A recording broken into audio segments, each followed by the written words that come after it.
French Morning, les podcasts. Moins un pâte, Éric Gendry.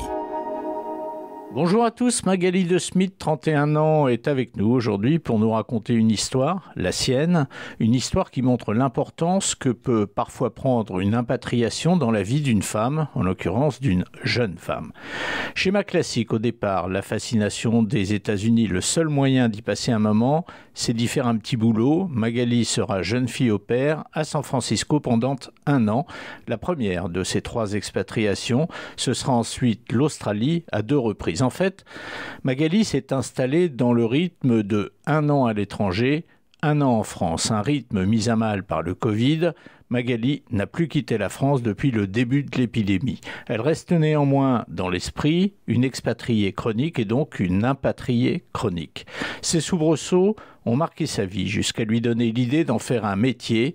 3 départs, 3 retours.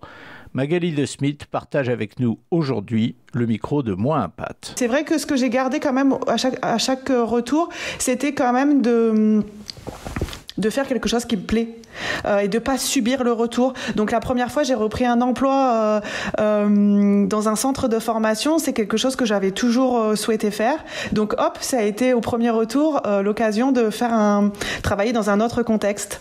Donc à ce moment-là, j'avais retrouvé un emploi en 2 mois et demi. Le deuxième retour, de nouveau, j'ai été travailler dans une structure que ça faisait des années que je voulais travailler dans cette structure. Donc à chaque retour, en fait, j'ai réussi à quand même créer une plus-value, surtout au niveau de mon parcours professionnel. Donc avoir des nouvelles compétences, avoir des nouvelles expériences qui me permettaient de développer un petit peu ma carrière en France. Et du coup, au 3e retour, j'avais retrouvé un emploi de salarié. J'avais retrouvé avant de rentrer, donc depuis l'étranger. Donc là, ça a vraiment sécurisé mon retour pour le coup. Et au bout de quelques mois, en fait, j'ai créé mon entreprise en parallèle de mon emploi salarié. Du coup, avec cette stabilité, j'ai réussi à créer mon projet d'entreprise finalement. On va parler maintenant justement de cette société que vous avez créée, Magali, parce que cette société que vous avez créée, elle est directement liée à vos expériences d'expatriés et donc surtout d'impatriés. Racontez-moi ça, Magali.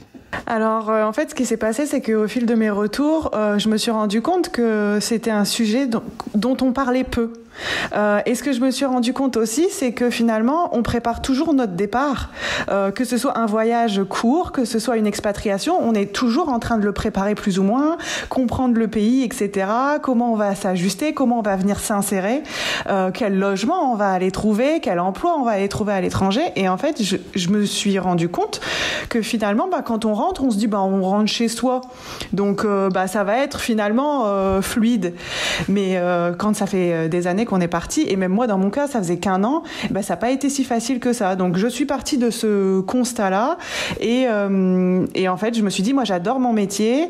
En fait à la base moi je suis conseillère en insertion professionnelle, donc j'ai toujours accompagné les personnes dans leur démarche de reconversion professionnelle, recherche d'emploi, rédaction de CV, lettre de motivation, etc. J'adore ce que je fais et du coup je me suis dit pourquoi pas le faire différemment et donc pourquoi pas créer cette entreprise pour principalement accompagner en fait les voyageurs qui rentrent ou les expatriés qui rentrent ou qui comme moi les PVTistes qui rentrent, les jeunes filles au pair qui rentrent. Et voilà comment est née un petit peu cette idée-là. Et donc mon souhait, en fait, c'est vraiment d'accompagner les personnes à bien vivre le retour en France. Donc vivre le retour en France sereinement, comment j'anticipe mes démarches, qu'est-ce que je dois mettre en place. Et puis dans un second temps, plutôt, comment je prépare ma réinsertion professionnelle au moment du retour. Parce que parfois, on ne veut pas forcément refaire le même métier qu'on faisait avant. Parfois, on a besoin de se réajuster au marché de l'emploi français. Donc j'exerçais mon métier à l'étranger, mais il y a des spécificités en France que du coup j'ai plus. Donc comment je comble ça ou tout simplement ça fait 10 ans que je suis à l'étranger ou même que quelques années, comment je refais mon CV français pour obtenir des entretiens d'embauche assez rapidement. Et aussi surtout le gros travail qu'il y a à faire, c'est comment je valorise cette expatriation. Dans les conseils que vous donnez à ceux qui vous consultent, donc ces nouveaux impatriés, est-ce que vous faites la part belle aux conseils, je dirais, psychologiques au sens large du terme, ou aux conseils extrêmement pratiques? Qu'est-ce qui vous intéresse le plus dans le conseil que vous donnez aux impatriés, Magali? Alors moi, ma spécialité, c'est vraiment l'emploi, mais c'est vrai qu'après, au fil des accompagnements, on est beaucoup dans l'échange, et moi, ce que je veux aussi, c'est... Ce qui définit mon service, c'est l'humain.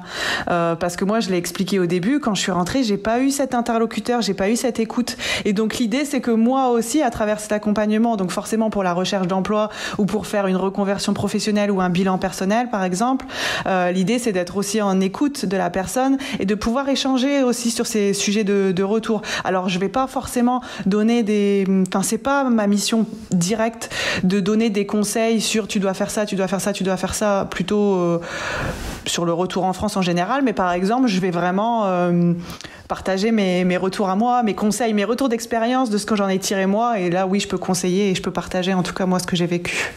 Alors Magali, racontez-moi aujourd'hui comment fonctionne votre société. Est-ce que vous-même vous allez démarcher et si oui, comment vous surveillez entre guillemets le marché de l'impatriation pour aller chercher les gens vous-même? Alors moi, c'est principalement via les réseaux sociaux qu'on me trouve, donc je suis vraiment assez disponible facilement sur Instagram, je partage beaucoup, je donne plein de conseils. Sur Facebook aussi, c'est là où tout a commencé, quand j'ai osé enfin partager mon expertise. En fait, j'étais en Australie et j'ai créé cette page Facebook et depuis elle vit, donc ça fait 2 ans et demi qu'elle est en route.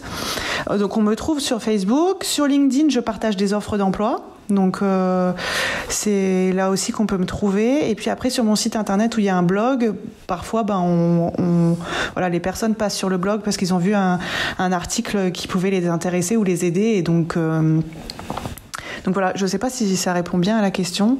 Si, ça répond bien à la question « Comment me trouve-t-on ?»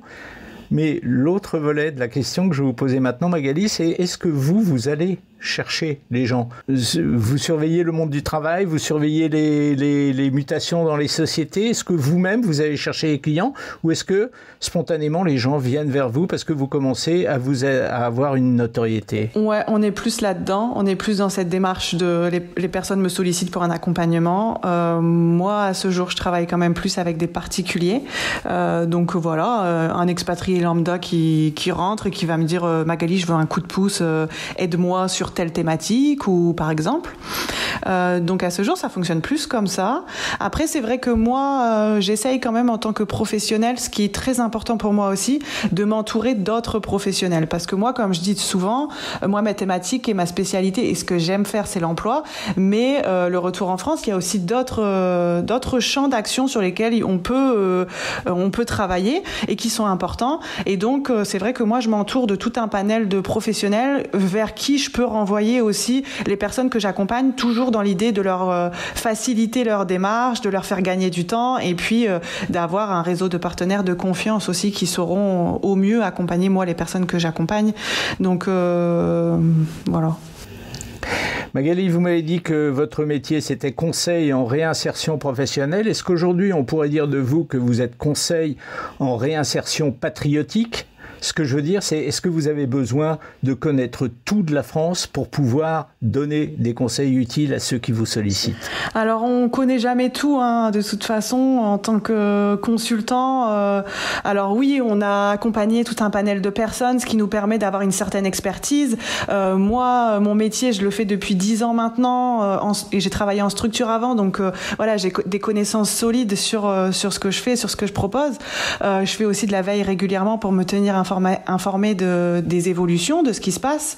Après, de là à dire que je connais tout, non. Enfin, je pense que justement, il y a ce travail régulièrement de toujours se mettre à jour, de toujours chercher les informations. Voilà, mais... Et après, sinon, moi, je me définis plutôt comme conseillère emploi et retour en France. Plutôt sur ce double volet, voilà. Je vais vous poser une question, ça va être la dernière question et je la pose très régulièrement à ceux avec lesquels j'ai l'occasion de m'entretenir ou celles avec lesquelles j'ai l'occasion de m'entretenir. C'est finalement, vous avez eu 3 expatriations, 3 impatriations. Lequel est le plus sympa? Lequel est le plus difficile? S'expatrier ou s'impatrier? Pas facile, hein, comme question. Alors, je pense que c'est... je pense que c'est différent. Même si on vit des phases qui peuvent être similaires, je pense que c'est quand même différent. Moi, je prends mon exemple. Quand je suis partie aux États-Unis, j'étais tellement excitée à l'idée d'aller vivre aux États-Unis, de voir ce que c'est de vivre au quotidien. Moi, pour le coup, c'était San Francisco, donc c'est quand même une ville sympa. Et puis après, quand je suis partie en Australie, c'était Sydney. Donc moi, je rêvais de Sydney. Donc une fois que je suis arrivée là-bas, ça a été que du plus, que du positif en fait. Et j'ai toujours été au fil de mes expatriations en recherche de nouveautés, en recherche d'apprentissage. Moi, c'est ça que j'aime. Et en fait, alors ça a été compliqué de faire ça au premier retour, mais ce que j'ai essayé de faire du coup au fil de mes retours, c'est de recréer ça. De recréer chez moi cette nouveauté en fait au quotidien. Donc ça va être, je sais pas moi, peut-être aller faire une petite marche à côté de chez moi, aller peut-être un peu plus loin demain, peut-être m'intéresser à quelque chose de nouveau qu'il y a autour de chez moi que j'avais même pas eu idée avant de partir finalement. Donc je pense que c'est quand même des expériences qui sont différentes. Voilà. On va terminer sur cette hésitation, ces points de suspension qui terminent votre phrase. J'aime beaucoup terminer les phrases par des points de suspension. Voilà, elle n'a que 31 ans, mais elle a beaucoup de choses déjà à vous apprendre. Vous qui éventuellement envisagez un jour de rentrer en France puisque vous êtes actuellement à l'étranger. Merci Magali Desmith d'avoir été avec nous. Merci à vous.